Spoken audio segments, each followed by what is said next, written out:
Hey friends, welcome back to my YouTube channel finance fortune. My name is doctor Hardik Shah. दोस्तों, आज हम बात करने वाले हैं एक बेहतरीन आईपीओ के बारे में। दोस्तों, ये कंपनी का नाम है इजी ट्रिप प्लानर्स लिमिटेड। दोस्तों, ये कंपनी क्या चीज के अंदर काम करती है, कंपनी की रेवेन्यूज क्या है, पिछले कुछ सालों के अंदर कंपनी ने कितना प्रॉफिट जनरेट किया हुआ है, कंपनी के और फाइनेंशियल्स कितने हैं। दोस्तों, ये सारी चीजों के बारे में मैं आपके साथ बात करने वाला हूं। उसके साथ साथ वीडियो के एंड में मैं आपके साथ ये भी शेयर करने वाला हूं कि क्या आपको आपके पैसे ये आईपीओ के अंदर लगाने चाहिए कि नहीं लगाने चाहिए। दोस्तों, वीडियो को आखिर तक देखना मत भूलना। उसके साथ साथ एक और रिक्वेस्ट कर रहा हूं, अभी तक आपने मेरी चैनल को सब्सक्राइब नहीं किया हुआ है तो प्लीज सब्सक्राइब करो और साथ में बेल आइकन को दबाना मत भूलना, ताकि जितने भी मेरे फ्यूचर के वीडियो आए उसकी नोटिफिकेशन आपको पहले मिल जाए। तो दोस्तों, विदाउट वेस्टिंग मच टाइम, चलिए शुरू करते हैं आज के आईपीओ का analysis.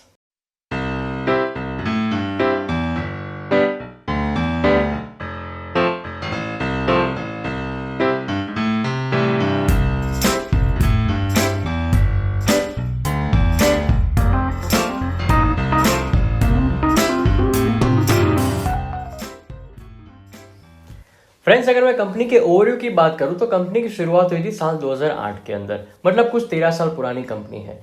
In terms of gross revenue, Easy Trip Planner Limited is the second largest online travel agency in India. दोस्तों, पिछले साल और उसके अगले साल मतलब साल 2020 और साल 2019 के अंदर ये कंपनी का ग्रॉस रेवेन्यू, अगर आप दूसरी कंपनी के साथ कंपेयर करने जाओ तो इन लोगों का हाईएस्ट ग्रॉस रेवेन्यू था। दोस्तों, ये कंपनी बिजनेस क्या करती है? Their business include booking of airline tickets, rail ticket, bus ticket, taxis, holidays package और होटल अकोमोडेशन ये प्रोवाइड करती है। मतलब अगर आपको कहीं घूमने जाना है तो आपको ये रेलवे का बुकिंग करके देगी, अगर आप रेलवे से जाते हो। अगर आप बाय एयर जाते हो तो आपको ये एयरलाइन का टिकट बुक करके देगी। वहां पर जाके आपको टैक्सी बुक करनी है, बसेस बुक करनी है या होटल अकोमोडेशन चाहिए, ये सारी चीजों का पैकेज एक साथ ये कंपनी आपको बना के देगी। उसके साथ साथ कुछ वैल्यू एडेड सर्विसेज भी ये कंपनी प्रोवाइड करती है, जैसे कि आपको ट्रैवल जब कर रहे हो तो आपको ट्रैवल इंश्योरेंस की जरूरत पड़ती है। अगर आप अब्रॉड ट्रैवल करते हो तो you required a visa, so company travel insurance provide करती है और वीजा प्रोसेसिंग का काम भी साथ में करती है। मतलब आपको सारी जो हॉलीडेज के रिलेटेड जितनी भी सर्विसेज है वो सारी एक ही रूफ के अंदर आपको मिल जाएगी।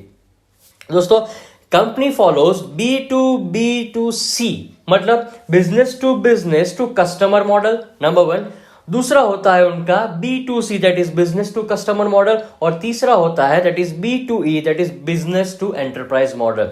इनका जो डिस्ट्रीब्यूशन नेटवर्क चैनल है ये 3 अलग अलग तरीके के मॉडल के साथ चलता है। फ्रेंड्स, मैं इसके मेजर कंपटीटर्स की बात करूं तो आप लोगों ने बहुत बार नाम सुना होगा। Cleartrip is one of the major competitor of this company, जो लिस्टेड नहीं है मार्केट के अंदर। मेक माई ट्रिप बहुत बार आपने सुना है, MakeMyTrip is one of the again major competitor of this particular company. और यात्रा.com, ये 3 ऐसी कंपनीज हैं जो ये इजी ट्रिप प्लानर्स के मेजर कंपटीटर्स हैं।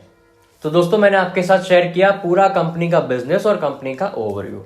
दोस्तों, अब हम बात कर रहे हैं कंपनी के रेवेन्यू के बारे में और कंपनी के प्रॉफिट एंड लॉस अकाउंट के बारे में। फ्रेंड्स, अगर मैं रेवेन्यू की बात करूं तो पिछले 3 साल के अंदर कंपनी के रेवेन्यू के अंदर आपको अच्छा ग्रोथ देखने को मिल रहा है। अगर मैं 2018 की बात करूं तो 113 करोड़ के आसपास का रेवेन्यू जनरेट हुआ था। मार्च 2019 की बात करूं तो 151.11 करोड़ का रेवेन्यू कंपनी ने जनरेट किया हुआ है। मार्च 2020 की बात करूं तो कंपनी ने कुछ 179.72 करोड़ का रेवेन्यू जनरेट किया हुआ है। और फ्रेंड्स, ये साल का 3 क्वार्टर खत्म हो चुके हैं, मतलब दिसंबर 2020 तक का डेटा मेरे पास अवेलेबल है। उसके अंदर आपको बोला गया हुआ है कि कंपनी ने कुछ 81.57 करोड़ का रेवेन्यू जनरेट किया हुआ है। मतलब आप इन टर्म्स ऑफ रेवेन्यू देखने जाओ तो एकदम स्टेडी और स्टेबल ग्रोथ आपको देखने को यहां पर मिल रहा है। दोस्तों, इसके साथ साथ मैं अगर आपको प्रॉफिट आफ्टर टैक्स की बात करूं तो मार्च 2018 के अंदर आपको प्रॉफिट उतना अच्छा नहीं दिखेगा, जो कि यहां पर हमको दिख रहा है कि 0.03 करोड़ ओनली।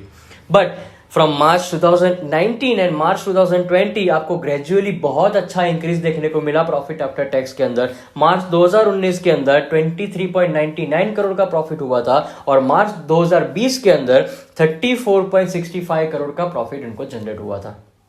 दोस्तों, अगर मैं दिसंबर 2020 तक की बात करूं तो कंपनी ने ऑलरेडी 31.10 करोड़ का प्रॉफिट आफ्टर टैक्स जनरेट कर लिया हुआ है। मतलब रेवेन्यू नो प्रॉब्लम, यहाँ पर प्रॉफिट आफ्टर टैक्स कंपनी का कोई प्रॉब्लम नहीं है, आपको अच्छा खासा ग्रोथ देखने को मिल रहा है। दोस्तों मैं अगर कुछ और फाइनेंशियल्स की बात आपके साथ शेयर करूं तो कंपनी ने जो प्राइस बैंड रखा हुआ है 186 to 187, so upper price band of 187, company का पी रेशियो निकल के आ रहा है 61.57 टाइम्स। हाँ, शायद पी रेशियो की बात करूं तो मैं कंपैरिजन करने जाऊं तो ऐसा मुझे लगता है कि वैल्यूएशन थोड़े महंगे हैं। क्यों? क्योंकि देखो मेरे पास इंडस्ट्री पी तो यहां पर कोई है नहीं, क्योंकि कंपनी के कंपटीटर्स बहुत सारे हैं पर एक भी कंपटीटर लिस्टेड नहीं है, तो मेरे पास इंडस्ट्री पी का कंपैरिजन करने के लिए फिगर अवेलेबल नहीं है। पर हाँ, मैं इसकी कंपैरिजन निफ्टी पी के साथ करने जाऊं तो निफ्टी पी करीबन अभी चल रहा है वो 40 के आसपास चल रहा है और उसके सामने इसके वैल्यूएशन आपको महंगे दिखेंगे थोड़े। As I said there is no listed peers, so मेरे पास इंडस्ट्री पी तो अवेलेबल है नहीं। फ्रेंड्स, कंपनी का ईपीएस साल 2020 के अंदर कंपनी ने कुछ ईपीएस अर्न किया था 3.04। हाँ, ये भी शायद मेरे लिए कंसर्न है क्योंकि आप रेवेन्यू जनरेट करते हो, आप प्रॉफिट जनरेट करते हो, पर आपका जो ईपीएस है वो लोअर साइड के ऊपर है। फ्रेंड्स, कंपनी का रिटर्न ऑन नेटवर्थ 2020 के अंदर 32.58% और पिछले 3 साल का weighted average return on net worth में आपके साथ शेयर करूं तो 28.08% है। फ्रेंड्स, इंडिया की जो टूरिज्म इंडस्ट्री है वो 2015 से लेकर 2020 पिछले 5 साल के अंदर उन्होंने कुछ 6% के अराउंड कंपाउंडेड एनुअल ग्रोथ के साथ इनका ग्रोथ हुआ है। तो फ्रेंड्स, इंडस्ट्री में प्रॉब्लम नहीं है, कंपनी के वैल्यूएशन शायद थोड़े मुझे महंगे दिख रहे हैं बट कंपनी कारोबार अच्छा कर रही है तो मेरे लिए कंसर्न नहीं है। फ्रेंड्स, मैं आपके साथ आईपीओ की डिटेल शेयर कर रहा हूं। आईपीओ ओपन होने जा रहा है 8 मार्च 2021 को। आईपीओ की क्लोजिंग डेट है 10 मार्च 2021। फ्रेंड्स, ये कंपनी का जो आईपीओ का जो प्राइस बैंड रखा हुआ है वो 186 से लेकर 187 तक का रखा हुआ है। मतलब आपको जब भी अप्लाई करना है तब आपको 187 के कट ऑफ प्राइस पर ही अप्लाई करना है। फ्रेंड्स, मार्केट लॉट 80 शेयर्स का है और कंपनी का टोटल इश्यू साइज है 510 करोड़ का। उसमें से फ्रेश इश्यू कुछ भी नहीं है फ्रेंड्स, ये सारा 510 करोड़ का ऑफर फॉर सेल है, मतलब प्रमोटर्स अपना कुछ हिस्सा मार्केट में बेच रहे हैं। दोस्तों, अब मैं आपके साथ शेयर कर रहा हूं कुछ एडवांटेजेस और एज वेल एज डिसएडवांटेजेस। तो पहले बात करते हैं एडवांटेजेस के बारे में। Friends, first advantage is this particular company is one of the leading online travel agency in India. जैसे मैंने आपके साथ पहले भी शेयर किया कि ये कंपनी भारत के अंदर second largest online service provider company है, मतलब इनका बिजनेस तो बहुत अच्छा है। Friends, second thing very important and that is strong brand name and distribution network. इनका डिस्ट्रीब्यूशन नेटवर्क, जैसे मैंने आपके साथ बात किया कि B2B2C पहला मॉडल, B2C दूसरा मॉडल और तीसरा मॉडल है B2E, मतलब इनका डिस्ट्रीब्यूशन नेटवर्क बहुत तगड़ा है। फ्रेंड्स, इनके साथ इन हाउस एडवांस टेक्नोलॉजी और एनालिटिक्स कैपेबिलिटी बहुत है फ्रेंड्स। और चौथा बड़ा इंपॉर्टेंट एडवांटेज ये है that they have a consistent financial track record. Friends, मैं आपके साथ एक डेटा शेयर कर रहा हूं, 2008 से लेकर अभी तक कंपनी ने एक भी साल ऐसा नहीं है जहां पर कंपनी ने लॉस बुक किया हो। मतलब सबसे बड़ा एडवांटेज कि they have never incurred any single loss. Friends, अगर मैं कुछ डिसएडवांटेजेस की बात करूं तो पहला ही डिसएडवांटेज मैं ये बता सकता हूं कि कोविड-19 इंपैक्ट। फ्रेंड्स, जैसे ही कोविड-19 आया, लोगों ने बाहर घूमना थोड़ा कम कर दिया और साथ में होटल अकोमोडेशन, एयरलाइन बुकिंग, बस बुकिंग, ट्रेन बुकिंग, ये सारी चीज़ों के अंदर थोड़ा बहुत अभी रिसेशन देखने को मिल रहा है। सो इसकी वजह से कंपनी के बिजनेस के ऊपर थोड़ा बहुत इफेक्ट पड़ा हुआ है। फ्रेंड्स, दूसरी डिसएडवांटेज में बात करूं, the travel industry for India and India related travel is intensively competitive. Friends, competition ये इसके अंदर बहुत है। मैंने आपको बताया क्लियर ट्रिप, मेक माई ट्रिप, यात्रा.com, गोआईबीबो, इजी प्लानर, मतलब बहुत सारी ऐसी कंपनी है जो मतलब कंपटीटर एक दूसरे के साथ तगड़ा कंपटीशन कर रही है फ्रेंड्स। तो फ्रेंड्स, दूसरा डिसएडवांटेज मेरे लिए ये हुआ। फ्रेंड्स, तीसरा disadvantage, any disruption to the supply of air, train and bus ticket.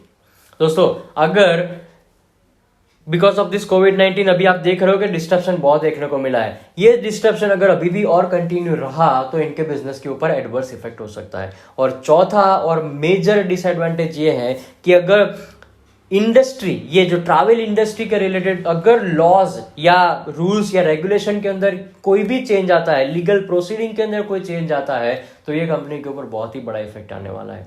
तो फ्रेंड्स, मैंने आपके साथ शेयर किया कि कंपनी के कौन से और कितने एडवांटेजेस है और कितने डिसएडवांटेजेस है।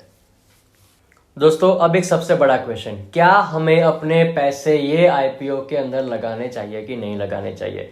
फ्रेंड्स, मैं आपको एक सिंपल रिकमेंडेशन दे रहा हूं कि कंपनी के वैल्यूएशन अच्छे हैं, थोड़े हायर साइड पर देखने को मिल रहे हैं, but looking at the distribution network, looking at the business model that this company is applying, मुझे ये लगता है कि आपको एटलीस्ट, मैं लॉन्ग टर्म के बारे में अभी नहीं सोच रहा हूं, पर मुझे ये लग रहा है कि आपको लिस्टिंग डे के ऊपर अच्छा खासा गेन पूरा होने की चांसेस है।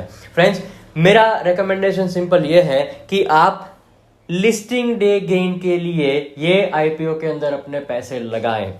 फ्रेंड्स, मैंने आपको पूरा बिजनेस के बारे में बताया, ओवरव्यू करके दिया, प्रॉफिट एंड लॉस, रेवेन्यू के बारे में आपके साथ शेयर किया, कंपनी के फाइनेंशियल्स के बारे में शेयर किया, और बाद में मैंने आपके साथ रिकमेंडेशन भी शेयर किया हुआ है। फ्रेंड्स, आई होप कि आपको मेरा ये एनालिसिस अच्छा लगा है। फ्रेंड्स, आप ये पूरा वीडियो अपने दोस्तों के साथ भी शेयर करो ताकि उनको भी पता चले कि जब वो ये कंपनी के आईपीओ के अंदर पैसा लगाएंगे तो उनको कौन कौन सी चीजों को ध्यान में रखना हुआ है। Friends, thank you so much, thank you very much.